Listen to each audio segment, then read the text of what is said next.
People. Yes, hello everybody. LaGina here, and Yeah. oh, I promise we'd never do that. Oh. Okay, y'all, what up? Melanin Minds here for our art and mental health road trip stop number one, LA, downtown LA to be specific. And we just want to say hello. We're going to start our artist talkbacks. We have a really cool, amazing, beautiful, fantastic, smart, intelligent artist waiting in the wind. But at first, we wanted to say hello, talk about Melanin Minds a little bit, what you have to look forward to in the coming months, moving into Q4, because 2022 is almost over. First and foremost, we want to thank everybody that's been rocking with us since day one. We want to thank everybody that came to MMMHC 2022 in Houston, Texas, Melanin My Mental Health Conference 2022. And we just want to talk about our pillars real quick and why we're doing this. You want to take over? Yes, absolutely. So, our pillars of mental health, as we call them here at Melanin Minds, are relationships, aligning, nutrition, mindset shifting, and holistic healing. And within that, mental health really touches every aspect of our lives, including when it comes to art, using art as therapy, expression, all types of things. So, we're so excited to really be on this road trip to amplify the effect of art and artists on our mental health and our self-care. And yeah, we have some amazing artists to talk to this Yeah. this afternoon. I was gonna say Afternoon, evening. day, This evening, night, whenever you're This streaming weekend. is when we're talking to the artist. And we're going to start off with Mel's acquaintance in the art world, Ariel, and we're just going to have a fireside chat and artist talk back about art pieces because a lot of times we find that our art is our therapy. That's what I always say with my artistry. And a lot of artists use their art to speak to things happening in the world right now. And we know that there's a mental health crisis. And so it's really cool to be able to sit down and talk to artists about what their pieces mean because sometimes you're going through galleries and you never get to sit down and have a one-on-one with artists. So we're going to start with Ariel. Yes, otherwise known as Vicious Dumpling herself. Vicious Dumpling. And look at this. She looked like a vicious dumpling, don't she? Hello. Like that, right? Hey, Ariel, nice to see you. Nice to see you. I'm glad that we were able to set up all our stuff and have a good old time. So welcome in. Thank you for being one of our Melanin Minds, our road trip mental health artist here in LA. I'd love for you to tell me a little bit about you, just as a human. Yeah, well, thank you for having me. Yes. I'm so honored. This is such a beautiful space and sharing this with such amazing people. The energy here is so great. It's really good. Yeah, so basically, I started my art journey kind of fresh out of acting school. I went to acting school when I was 18. Okay. That was my goal in life. I was like, I want to be an actress, right? Fresh out of high school. Mm-hmm. And I graduated and I reached that point where I feel like a lot of students reach when they're like, I don't really know what I'm doing. You're at that point where you're like, I've been so structured in my life, like everything's been scheduled And for then me. now you're free and it's like, right. And especially when you're a creative person, things aren't guaranteed for you. And you're just left thinking like, I have bills to pay. I have responsibilities now. And I don't know how I'm going to afford any of this. And how am I going to afford this with my art? I initially started drawing, doing illustrations. To me, I was just doodling. I was at work. I was trying to kill time, And coworkers would come up to me and they'd be like, this is more than doodling. This is like, you have a thing. Right. And so from there, I sort of ventured into mixed media art, incorporating dried flowers and acrylic and just kind of experimenting because I realized that I was at a place where I really needed an outlet, and art just became that outlet for me, and it just kind of grew into something that I didn't know it was going to be. So it's weird because I feel like a lot of artists start like that, right? Like we're doing something and it's usually around, like you said, like passing time, right? Yeah. That's like a mental health break. Yeah. You're doing it to relieve yourself at the jobs that we all love, right? And it became a thing. Like I was bartending. Right. When mine started. And right. Somebody was like, I was like, oh, I did this today. And they're like, you did that? Yeah. And I'm like, yeah. And so that's how you started. Yes. Okay. Yes. And I was technically diagnosed with depression, but I'll consider it a blessing that the doctor that diagnosed me didn't want to prescribe me anything. Her prescription was like, exercise, go outside, get some sun, like try to pick up a hobby or do something, because I don't want to medicate you. I don't think that I think you're just at a point in your life where you're just lost. It is depressing Yes, to be lost. Exactly. And it definitely became an outlet for me because I felt like it was a form of meditation. Okay. I just could really put all my energy and focus into what I'm doing and not necessarily put too much pressure on myself. As a creative, at some point you can reach a point in which you're thinking like, how am I going to monetize off of this? Instead of utilizing it for what it was meant to be for. You know what I mean? Yeah. And that's the beautiful part about starting with no expectation. That's the beautiful. Oh my gosh, you couldn't have said it better. And one thing that you said earlier, you said that being a creator, there's no guarantee, right, of income or anything. So a lot of times you start it for the love, and then you realize it's good enough, and then you go through that mental battle of like, should I monetize this? Because if I do, then there's an expectation that I feel like I have to meet. Yeah. So how are you balancing that right now? Because I mean, we're about to talk about this beautiful piece because I know it's time consuming. Yeah. Based off the brushstrokes and me being like right here.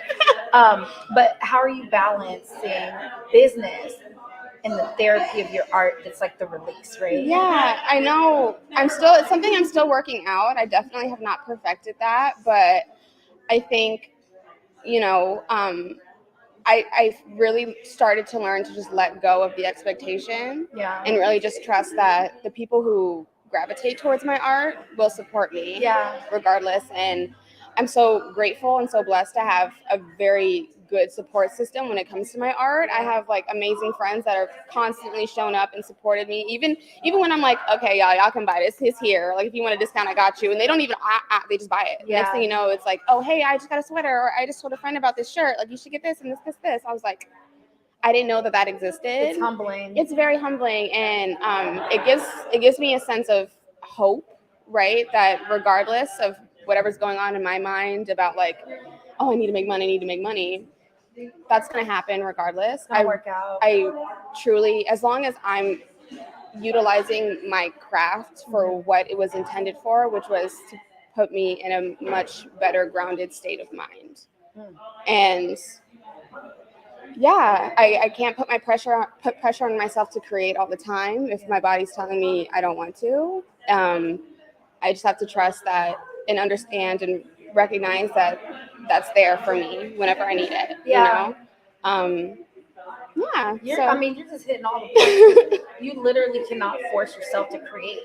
Yeah. And well, you can, but that's when, I feel like as artists, you have the really creative things you do, and then you find like one or two things that's a niche that, you can always go back to if you need to create to sustain, if you will, right? Yeah. But that one piece about you can't force yourself to like newly create, because it just like, I have a couple pieces that I'm like, God, I can tell I was just trying to force something out, and it doesn't even like look like me as an artist. Okay, so tell us about this particular piece, because it has so many like textile elements to it, and so tell us about the medium, what you primarily paint about, and then this piece right here. So this medium it's acrylic on canvas. I'm not even going to front and pretend like this has some real deep meaning. I mean, I guess. Sometimes shallow words. Okay. At this point in time, I was just kind of playing. I didn't really think much of it other than like, let's just see what happens. This is probably one of the most intricate ones that I've done when it comes to line work. And I can be very meticulous as far as like needing things to be perfect, and this is all freehanded, so I was trying really hard to make it look as like symmetrical or everything as possible. It's definitely not perfect, but I'm still proud of the work. It looks amazing on camera. Look at that. Yeah, I know. It kind of looks like it's moving. Yeah, it really does.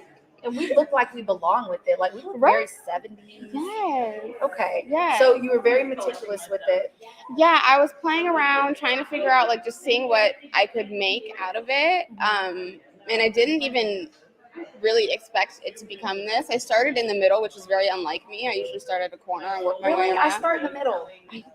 I don't know why I habitually always start in like a corner and just kind of work my way into the center. Yeah. But for this one, no, I just did a random thing in the middle and I just worked around it. And where do you feel like you start? Do you remember? Sometimes I don't remember, but like I think I started like this red one probably and just did like a loop around. And then it goes all yeah, the way down and through. Okay. yeah. So then from there, I just added the layers to it.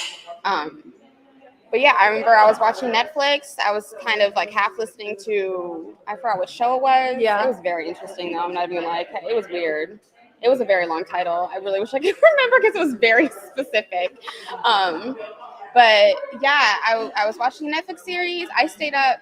I think I did this all in one sitting.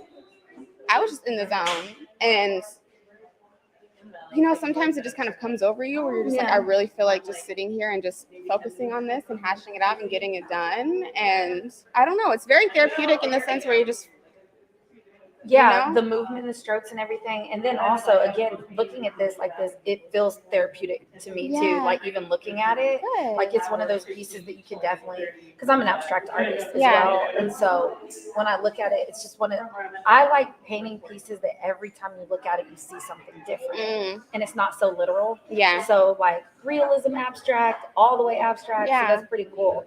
So what style of art would you say that you're in?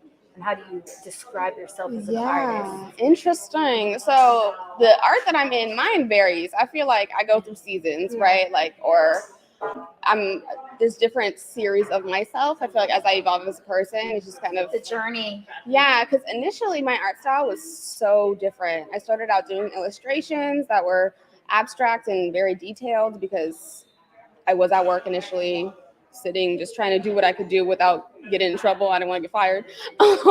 And I could get away with that, you know, and kill a bunch of time. I wanted to make it as detailed as possible to kill time.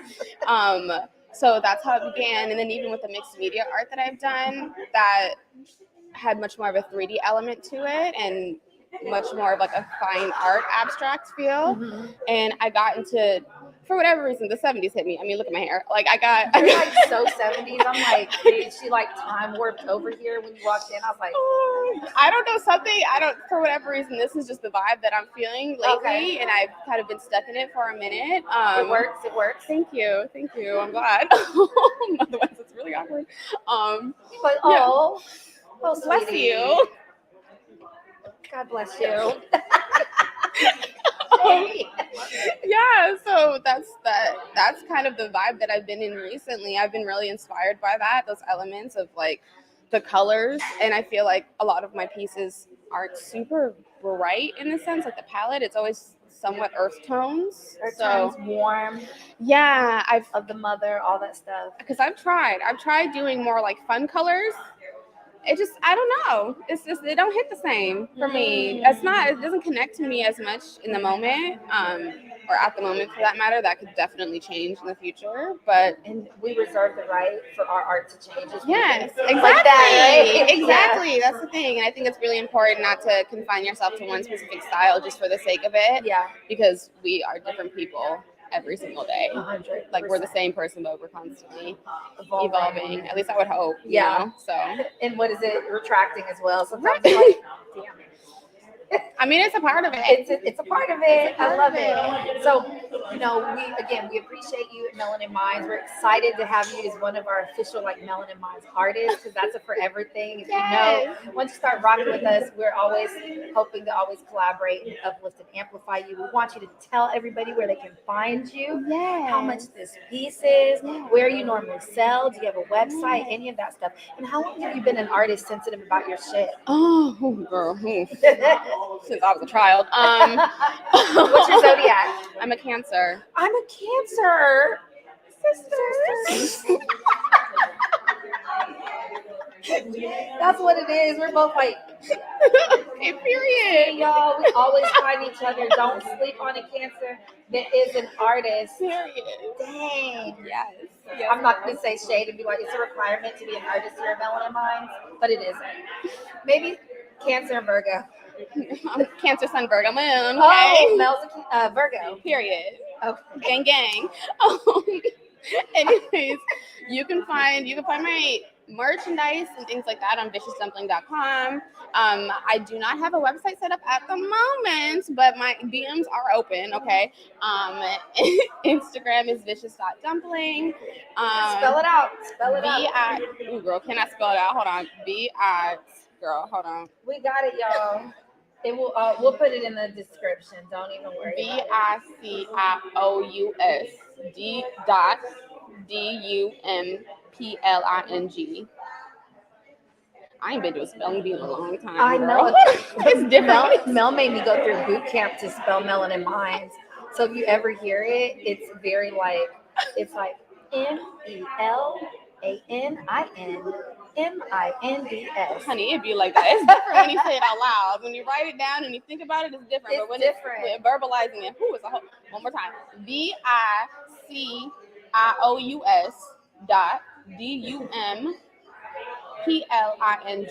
Bam! You heard it right here. Yes. Okay, so thank you. I'm excited to chat with you more. We have Agua Bonita. Yes. She is gladly sponsoring our drinks, and this is an agua fresca, and it is fucking good. So thank you. Thank you don't you. have yours, but she's drinking I one do. too. I have a pineapple cucumber at my little Yes. corner. So Y'all, there's still time to make it down here, or you can visit melaninminds.org where you can find our artists, or look up Melanin Minds on IG. It's _Melanin Minds. That's _MELANINMINDS.